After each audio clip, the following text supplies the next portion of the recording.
Well, I'd like to thank Roger for opening up his space here for me to present and trusting, right, that we were going to be talking about something useful. And there is a lot of people here that I would like to thank, but I'll save that for later. But you guys do have my appreciation for embracing me this house and to be a part of a member now of this family called Unity. So I do appreciate it. So with that, I'd like Nancy to come do the opening prayer. And no questions during the presentation regarding the subject, but if you do not understand something that I said, which is not too difficult because of my accent, please raise your hand and I'll try to repeat and say again. Okay? Thank you. So both of Roger and me, and now Jose, we feel very similar backgrounds, and we've all come from different teachers. But that's when you know something's really right, is when you, for me, I'm stealing David Drum's phrase, I feel God bumps when I get around the people that I connect with. And this guy, when I first met him, was certainly one of them. So thank you for being here. Let's close our eyes and take a deep breath. Kind of let the stress of the day go. And I like to envision the top. I'm so sorry. I know you didn't do that on purpose. Okay. I like to envision the top of the crown chakra kind of opening up like a lid, and begin to imagine the spiritual energy coming to us from all the advanced ones, all of our connections and friends on the other side and throughout the many universes. Father, Mother, God, thank you for this opportunity for us to gather together where two or more are gathered in thy name to learn, to identify our own particular spiritual paths, to communicate and form the very much needed world community of spiritual teachers and workers. We connect with all those out there and invite them to join us. Come forth. The world needs us. It's our time to join together and spread the light and uplift the energy of Mother Gaia. Thank you, thank you, thank you for your presence and for this wonderful teacher who's about to share. Amen. Amen. Thank you. Well, we got something already to break the ice here, right?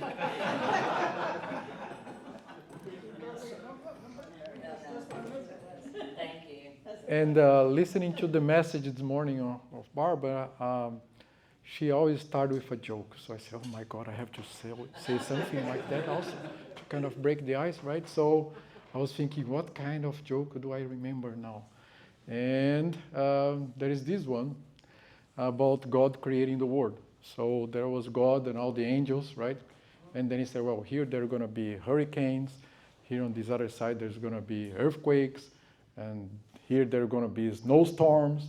And here there will be deserts. And here, South America, let me put these beautiful forests and this land that is very good for agriculture and these beautiful beaches. And I'm going to call it Brazil. And there will also be very good-looking women there, and they're gorgeous and very spontaneous and happy and so on. And then the angels, but how come, right? Why you put such a amount of disasters and stuff happening everywhere in the world, and in Brazil, it's all just fine. And God said, wait until you see the guys that I'm going to put in there. They're disaster. So here I am from Brazil, right? And we're going to now have some conversation. So as we discussed it, or Roger explained it, we're going to have the questions at the end. But if anybody doesn't understand my accent or what I just said, please raise your hand and try to repeat. But then take notes of all the questions, and we're going to come back later, okay? So thanks again for the opportunity here. Thanks, Roger. Thanks, Nancy. Thanks, everybody. And let's get started. So to start with, there is this symbol here that I've chosen before.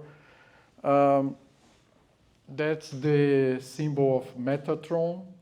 Some of you might know, some of you might not. But that's something that I've chosen, and you guys can look online or Google knows everything, right? So you can just get it up there. And because there is the soccer World Cup here in the US, right? I put the USA Football Club. And let's get it going. So I'm trying to compare basically what's in heaven with what's in earth, right? And so this is what is in heaven. So the Big Bang, we all heard about it, is a continuous expansion. So the universe is evolving. So keep that in mind. And it's multi-dimension. Keep that in mind as well. It's going to be useful coming up later. So the latest formulas from the scientists that there are between 10 and 11 dimensions between the whole universe, right? I'm not going to go over the superstring theory because I don't fully quite understand and grasp that. It's kind of too much for my brain. But it does basically say that things are not the way we look at and perceive. They're quite more complicated and fuzzy, let's say. With these dimensions of one dimension's vibrating string that is supposedly everything is made of that. And this vibration and frequency, right? We're going to continue to talk about that. The scientists know that 90% of the universe is dark matter because the formula says so, and the gravitation in between the galaxies also says so. But they don't quite realize or understand what is that dark matter. They can't really see or measure it or know what it is. They do know that there are wormholes, and these wormholes inside of the black holes that they do measure. This is my question, it's not a scientist. Could it be an interdimensional portal, right? Possibly. So let's keep that in mind because we're going to also look about something like that later. In the small microcosm, the subparticles, we see that electrons, they are here and suddenly they disappear and they come back somewhere else. So the scientists have measured that, but they don't know where the hell the electron has gone. But it is gone and then it comes back. So where did it go, right? And we know that antimatter, the positrons and the negative, positron is the positive electron, right? And then there is the neutrons and the other ones that also have the same mass, but opposite magnetic spin and electrical charge. And this is considered to be what is on the fourth dimension, because they also realized that on the Big Bang, there was the matter that we are, and the antimatter, the same amount of mass, but it disappeared.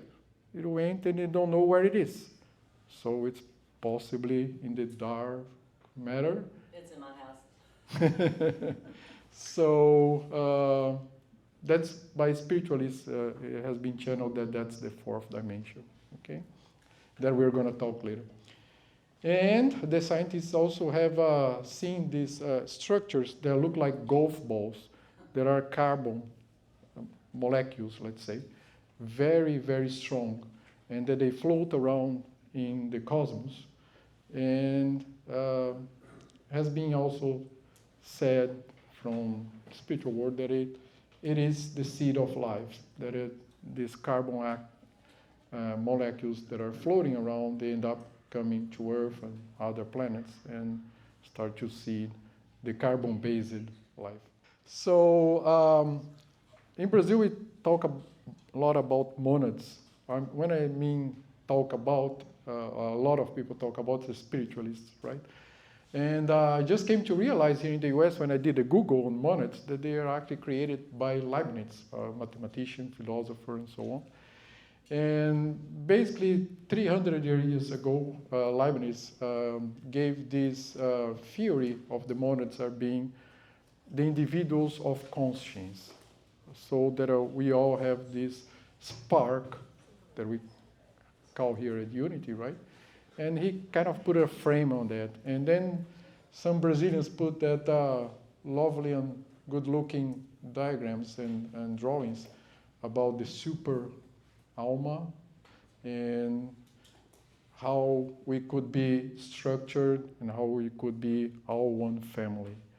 So that's basically the baseline here and the concept that I want to enforce, that we are all part of the universe and we are these sparks of light and all organized in a way that was well thought by some cosmic intelligence. The Hindus, for I think about 7,000 years, have known that we are multidimensional. And they have, since long ago, explained it that we have these different bodies. And most recently, the esoterics, the theosophists, have done some research on those teachings. And then we got Blavatsky and Ledbetter and the others, right, bringing those concepts also here. But the Egyptians, they also knew there were multi-dimensions and other bodies. If you want, you can bring your chair here. Well, this is a main subject now of spiritualist movement, at least the one I was part in Brazil, and so that we understand that we are these multi-dimensions. And if you remember, the universe is also multi-dimensions, and the scientists have agreed with that already. Okay? So we're not creating any major theory here. And anyway, we focus mostly on this top part here. The physical body is really an avatar. And then the etheric is also physic, it's also in this third dimension. The astral emotion is the fourth dimension. The mental one is the fifth dimension. And then after that, it's really hard to figure out what it is. It's not easy to understand those concepts. I don't. So I at least try to stick with these ones and study these ones. And I have studied these ones in Brazil, how these different bodies behave and how to treat them. And we're going to talk about that also, because all of our problems, let's say, or disease come actually here from the mental body, and they can reflect on the emotional, and then they reflect on the etheric, and finally where we are. So, human evolution. I found this picture really nice on Google. Is fantastic. EI.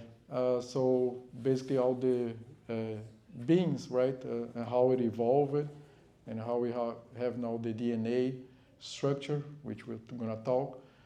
But basically the concept here is that we must evolve like the universe. Everybody has to grow, and not only the belly, right? We all have to evolve. And not only in knowledge, which the scientists, I think, are doing a great job, but we also need to evolve on our moral standards. So we need to understand that we are part of the universe and that we are all together. And that's basically the evolution that I think we're all doing here at Unity and most of the spiritualist movements, that we're all part of the universe and we must evolve. With that, I go back again to the knowledge of 7,000 years ago with the Hindus that would explain about the chakras and not so well known the nadis. So the chakras are these points that we have in our body, and here are just a representation of a few of them. Actually, there are hundreds or thousands of chakras in our hands, in our feet, in our legs, everywhere. But the main ones are represented here, and they usually have a correspondent. So we have one on top of our head and one at the bottom of our body. One connects to heaven, let's say, one to earth. And I'm not gonna spend a lot of time here because I spend really hours on this. But we have here on our solar plexus, what we call on our tummy, one that basically captures energy from nature. So they call prana, the Hindus, right? So the old saying of embracing a tree or putting your feet on the ground, right, to get that energy. And all of these major chakras, they are linked to the glands that we have in our body. So if you think we have in the brain a few different glands, and so do we have also here, right, and in our heart, and our pancreas, and so on. So these chakras are somehow like the wormholes. They are interconnections between this dimension and the other dimensions. So they connect to the, basically on this body here, we have the energetic body where these chakras are, and they interconnect then with the universe on this frequency. And then on our astral body, on the fourth dimension, there are also chakras that interconnect with the mental dimension. And those are the portals, let's say, to get energy and communication with the other dimensions. So some people who can connect with other dimensions, that's done through the chakras, right? Either energetically or also communication-wise seeing. So you guys all have seen the Hindus, that they have the thing here on the forehead, so that they can see other dimensions and so on. The nadis are basically the communication between the chakras. So they're like our blood veins moving the energy in our body. Okay? And these, most of the names are in Hindi because this all came from the Hindu Sanskrit 7,000 years ago. This is one parenthesis, let's say, that came to my mind. And by the way, the great majority of the stuff that is in here I didn't create. I got it from books, from the internet, and so on. This is specifically one I was inspired when I was reading one book. I actually don't know how to say the guy's name. Zachariah Stitchin. He translated the thousands of Sumerian tablets, the oldest known written language in the world, which was written about, again, 7,000 years ago. It's debated if his translation of it, talking about the gods and so on. Well, Eric von Däniken was the guy who started that in the 70s, right? That the gods were actually astronauts. And Zachariah goes on that same line. It's debatable how actually to translate those tablets, but the drawings are awesome. The drawings that they made were really spaceships, and the clothes of the gods were really spacesuits. So reading that, I came to realize that all the old kings, they were supposed to have golden crowns, and they would be either gold or copper. And by coincidence, gold and copper are the best transmitters of electricity. And they can really capture and emanate electricity without much of a resistance. And also by coincidence, all these people that were the son of the gods and the communicators, or let's say the priests, they would have things necklace on their neck, right? And there will always be also things on your ears, your throat, and so on. I thought a big coincidence that you would have all these metals that transmit electricity very well to indicate that you are connected with the gods.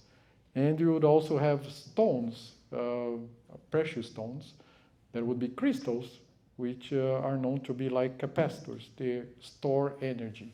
So now you have something with energy stored there, and communication way, let's say a cable, to connect to the gods.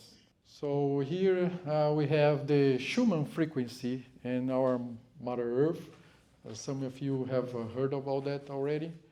So NASA has this little video here showing that every time there are thunderstorms, these electromagnetic fields go up to so far in the atmosphere, and then it bounces back to Earth. And this electromagnetic frequency was measured to be, on average, 7.83 hertz. So this is called now the heartbeat of planet Earth. And by coincidence, our own heartbeat is the same frequency. Curious, right? What a thing, another coincidence. So when we embrace somebody, we are actually applying our electromagnetic field around that person. And the closer we get, the stronger it is.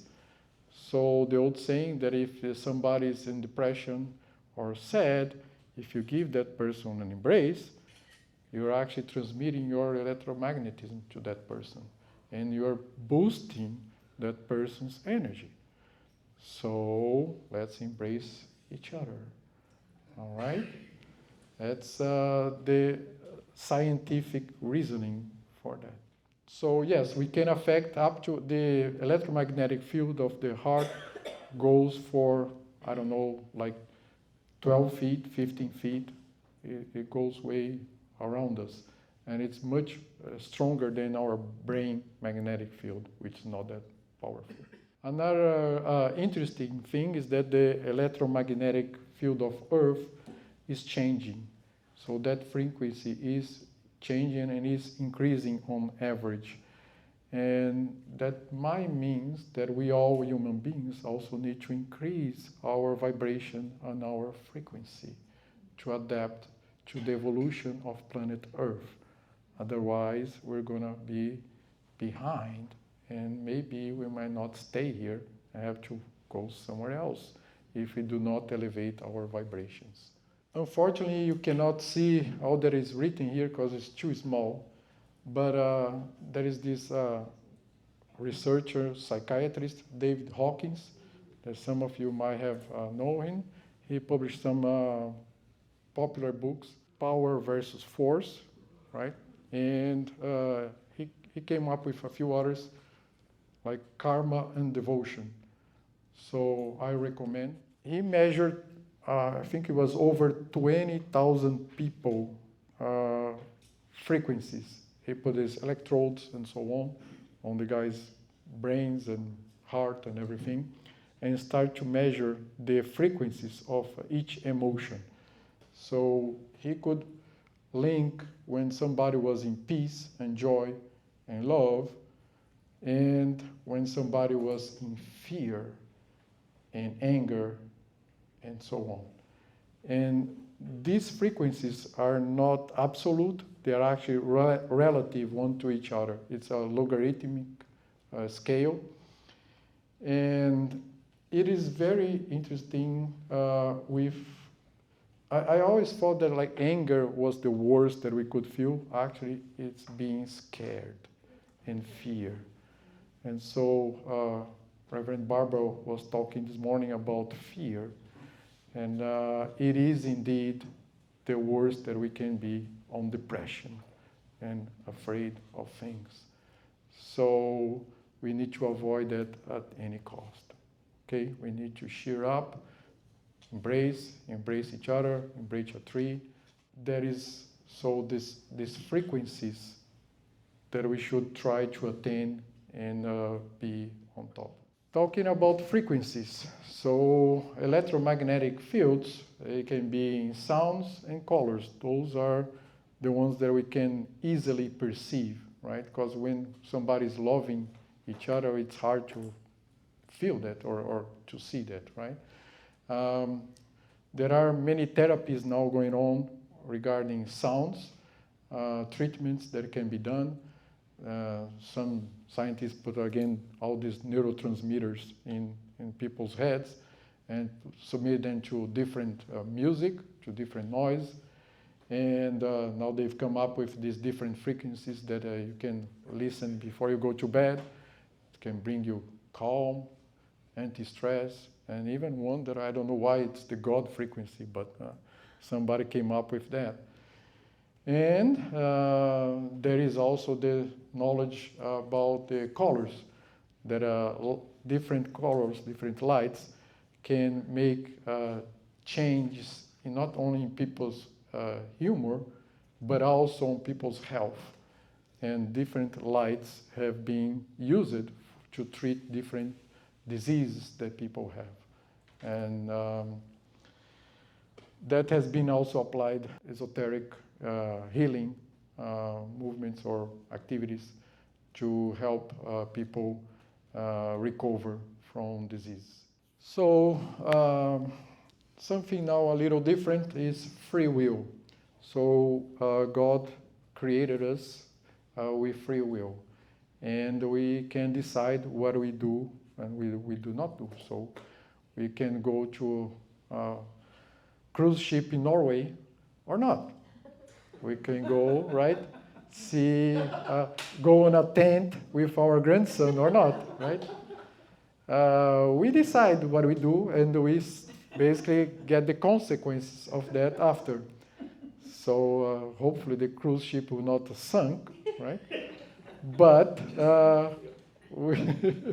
I'm picking on Barb here because that was the theme of her sermon.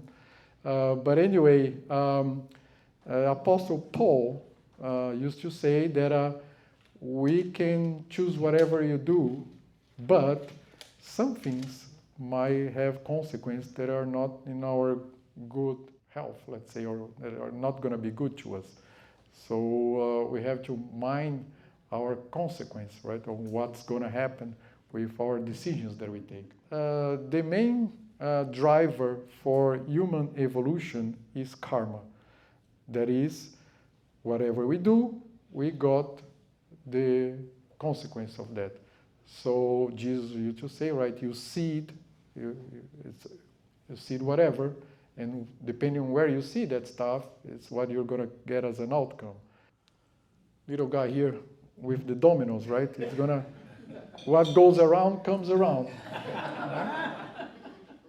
So the Hindus, they had the wheel of samsara, or samsara wheel, which basically would be this wheel of reincarnations, that we would come back, try again, and then live your same old life again, and nothing changed. Then you come back again, and come back again, and come back again, until you realize, you awaken, that there is more in life than just living, than just being a vegetable, right?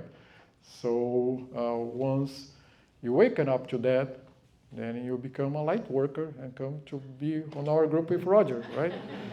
So that we need to escape that wheel of samsara, and we have to stop doing things that have bad vibration to the universe, because it's gonna come back. And we have to actually send out good vibrations that we're gonna come receive back. That's the dharma that they call. We're gonna receive that back. So it's not a bad law. Think, if you just invest on yourself with good things, you're gonna get it all back. And if you step somewhere you shouldn't, it's gonna get you, right? That's how we evolve. So how is that karma actually working? What controls that? So what's up with karma? So karma is DNA. So the scientists have figured out that each cell that we have in our body, and by the way, we have 37 trillion of cells, and each cell of those has a 6 feet long DNA. So a cell is really, really, really tiny. But we know how much 6 feet is. It is a lot. So that DNA on each cell is big, right? So on our physical body, we have billions of miles of DNA if you would stretch it all up. And what is all that? What's on that DNA? Well, we know about 8% of what's in that DNA. The rest, we don't have a clue what is used for. Well, we have some channeling done that says that that junk DNA actually is useful for something, and it actually stores all that karma that you have done your things, the goods and the bads, and it's going to come back to you in the DNA. There is not only DNA on our avatar here, there is DNA also on our emotional body, on our fourth dimension astral body. There is also DNA on the mental body, on the other dimension. So everything gets recorded. And guess what? When you come back next life, if you are like Bob, a pianist, when he's 33 years old, 4 years old, guess what he's playing? Piano, right? It's all in him already. It's all saved there. So all the good stuff, all the dharma that you have, it's going to be stored on your DNA in the astral. And when you come back, it's there. But if you have not been a good boy, you have said bad things to Louise, it's not going to be Louise that is going to come after you. Your own DNA is going to come after you. Your own DNA is going to be punching on your conscience that you need to change. Some of these research are not in books, they are in articles, so I have read some articles from Oxford and so on, basically saying that the DNA has telepathy. So when it's near an RNA and it's going to transmit, it starts to basically open up that 6 feet long inside of the cell. It starts to move by itself. And those amino acids that are supposed to replicate, then it replicates with the RNA.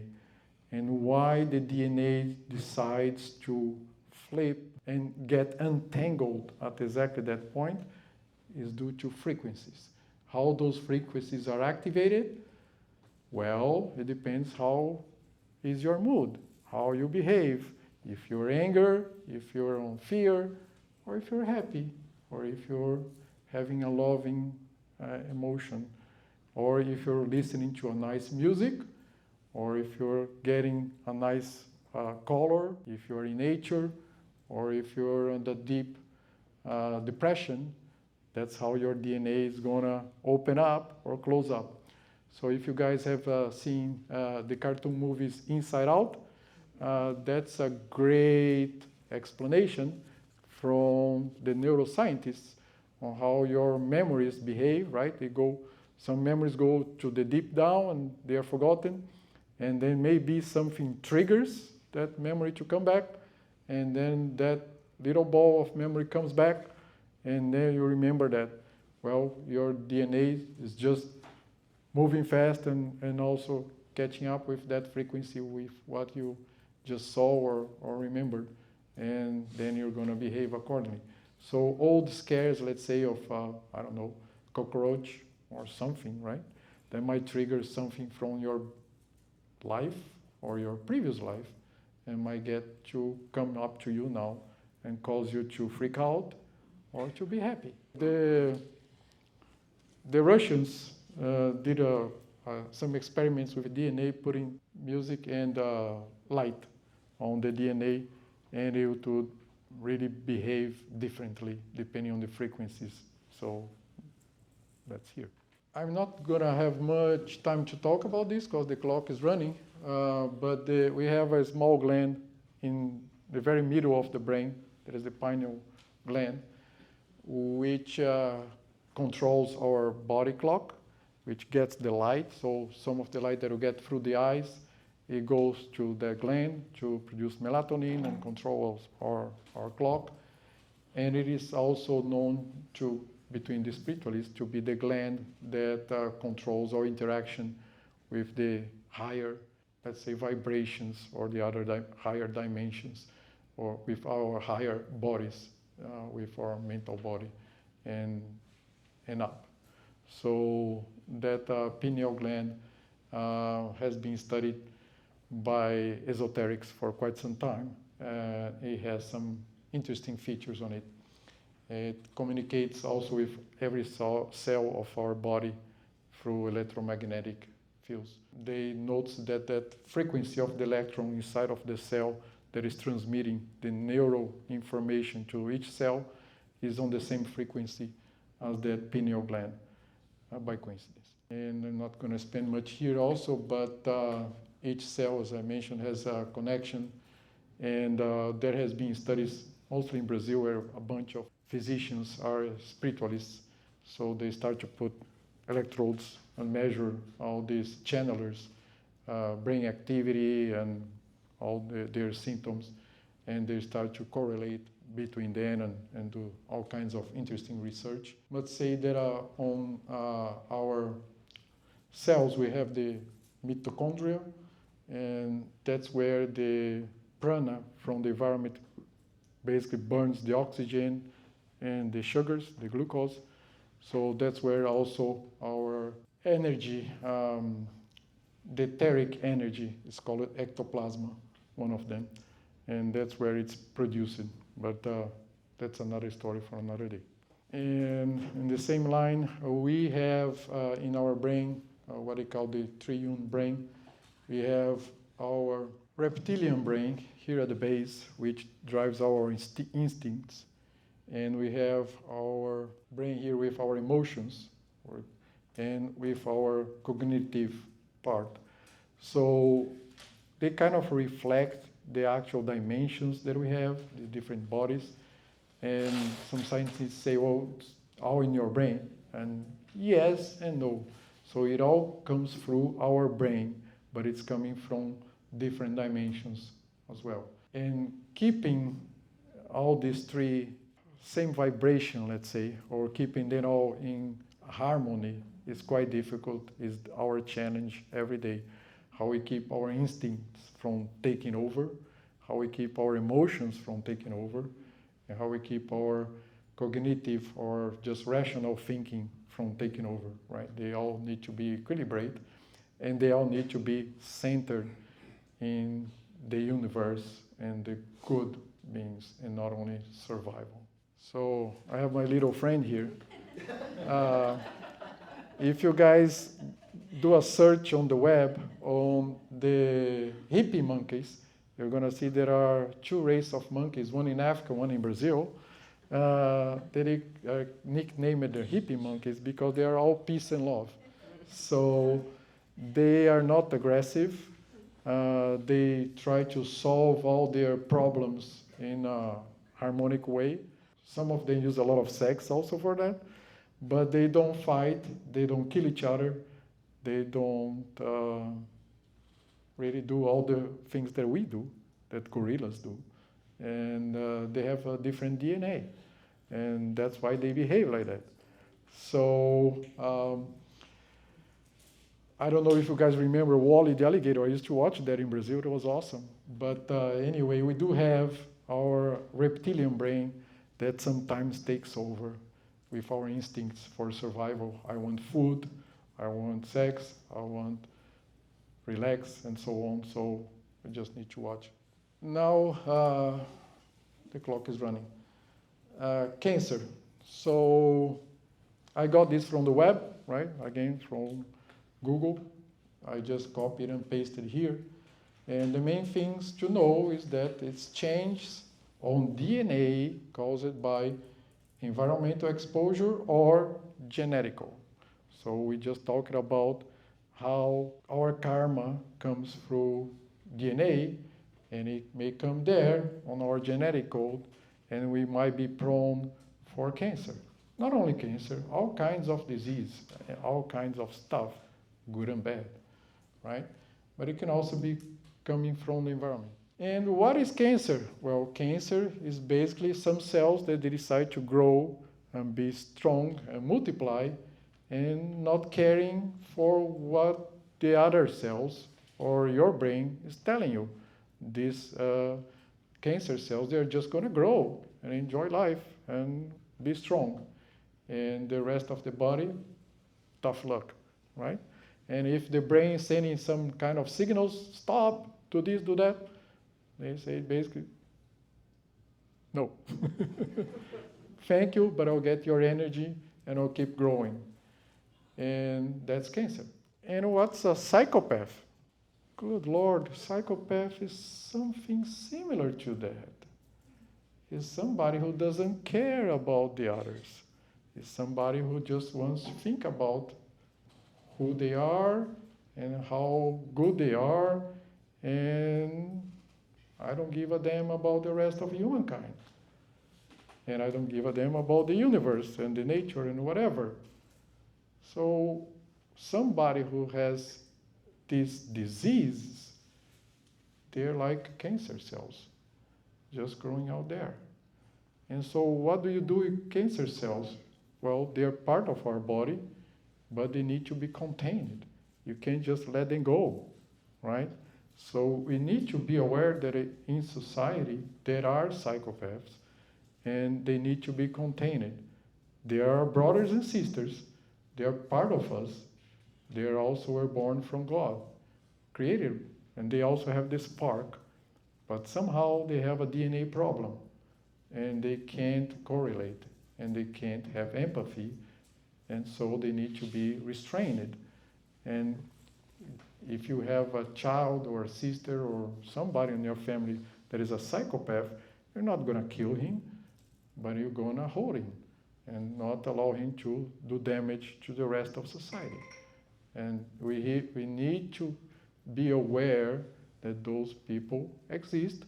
They have a disease, and they need to be treated, although there is no treatment for that on this incarnation, but there will be on the next one.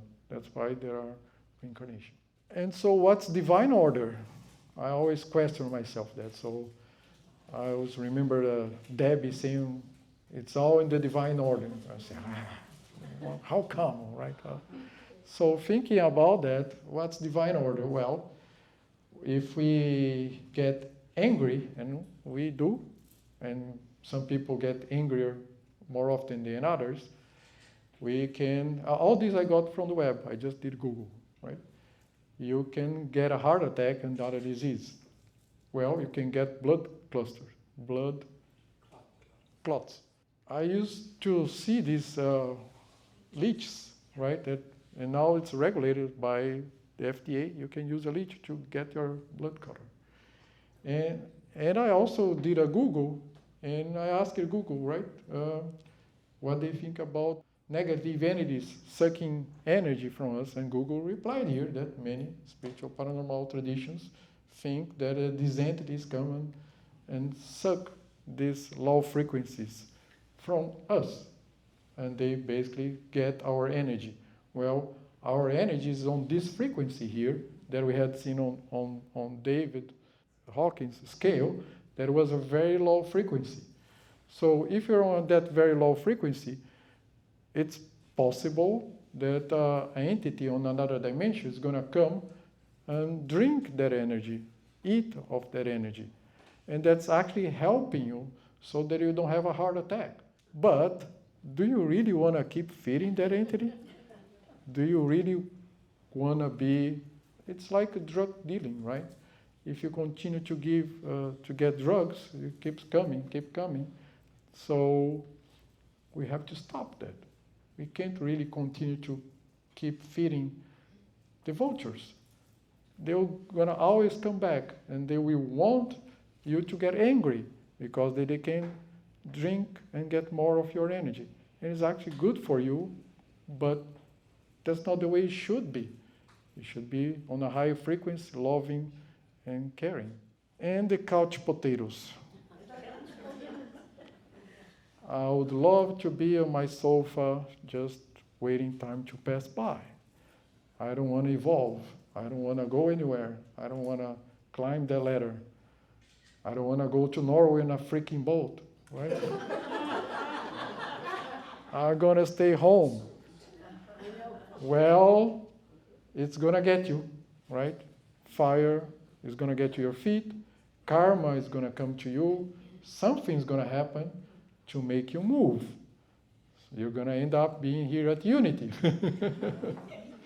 So you gotta do something. You can't just sit down and relax. And that entity that might be incarnated here, maybe your neighbor or a family member, or maybe some spirit that is coming to bug you, it's basically making you move and come and look for help. And maybe that disease that you have is making you look for help, for treatment, for something. Because imagine, if you had no problems, what Louise would be doing here? She has to pray for somebody, right? So, but in order for her to pray for somebody, you have to come here, right? You have to ask Louise, please, I got this disease, I have this, whatever, right? So we all come to Unity or to whatever, looking for help. And if you don't do that, would we evolve? No. So we need to get some fire on our feet sometimes. And as the great philosopher Bruce Lee used to say, right, don't ask for an easy life. Ask for patience and strength to endure the things because you need to grow. And this life out there is not easy. That's why you have to come inside here where it's a little easier with all the help that we have from our brothers and sisters here. So this is the last one. Don't get despaired. Basically, the light worker's role, we need to be examples. We need to live what we say, right? Put in practice what we always talk about, and change our ways of living, change the ways we behave, and not be so angry anymore, and understand that we're all brothers and sisters. And blessed are the meek, right? And remember that we are here on junior school. Planet Earth is junior school. There are other planets that are high school. There are other planets that are college. And there are other dimensions when you can do a lot of stuff different than you can do here.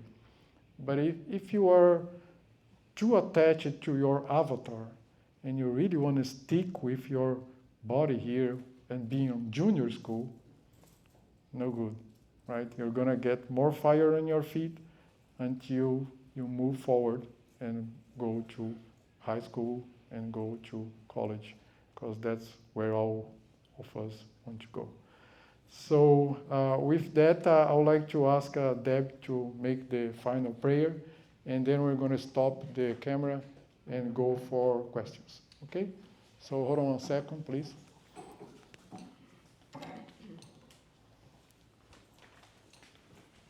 Thank you, Jose. That was really, really enlightening. Yeah, and I don't know. I feel a different dimension now. So if I start doing something weird, just, you'll stop me. Okay, thank you. So let's just close our eyes. Let's go into that place of gratitude. We're so grateful for our speaker, Jose, today, for these new ideas, for stretching us into that place of not knowing, into that place of curiosity. We are grateful into that place of imagination, one of our 12 powers.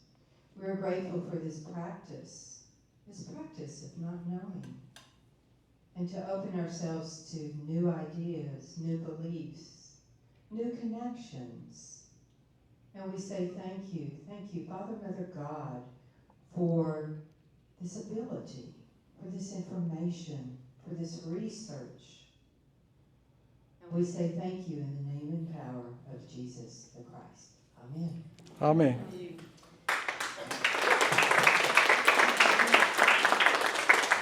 I've got several, I'm going to pass this around. I'm going to make a couple observations. My record in this class before 37 got us 43 today. Thank you for this slide. That's my class. That's Nancy's class. Building spiritual community, and we're working on the light worker. And then again, next month, Karen and I will be breaking you into groups so you can do smaller. I've been at this 40 years. I've sat through a lot of dry information presentations. I did not know you were as entertaining as Reverend Barbara. You never know if somebody wants to give, it's like, can I present? It's like, oh, God, that was good.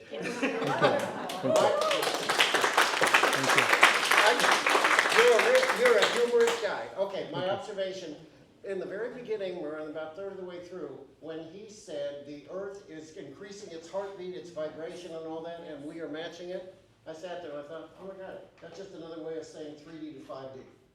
With all the stuff we talked about in the light worker class and about the planet is moving, that's what all this chaos is about and everything, that what this upheaval we're going through, increasing the heartbeat, and we're following, and those that want to stay with the planet involved are doing it personally. The part that really stood out to me, I think, is what Roger commented on about the hurts for the earth and the heart are the same. And there's a spiritual phrase, as above, so below. So we're seeing that what's true at the universal level, and probably even beyond that, is also true within our own individual hearts. And I find that to be the most scientific backup for what a lot of us are realizing. A lot of us that are awake and know that we're on the verge of a huge shift on this planet. And you wonder, is this just a fairy tale? Have I bought into some fairy tale? But the fact that the vibration is increasing, to me, is absolute proof of why we as light workers, not only, I think all of us have been working on our individual spiritual level and learning to communicate at a higher level, but we need to model that for all of our friends and family so humanity, the world community, can raise its rate as well. Because some of the things we've read and talked about say that when that happens, those that choose to stay in the comfort zone literally will be in too much pain to evolve with the earth because they won't fit anymore. So they're not going to be able to stay and dwell with those of us that want to keep evolving and keep moving. Everyone evolves eventually, it's just the rate at which you choose to do it.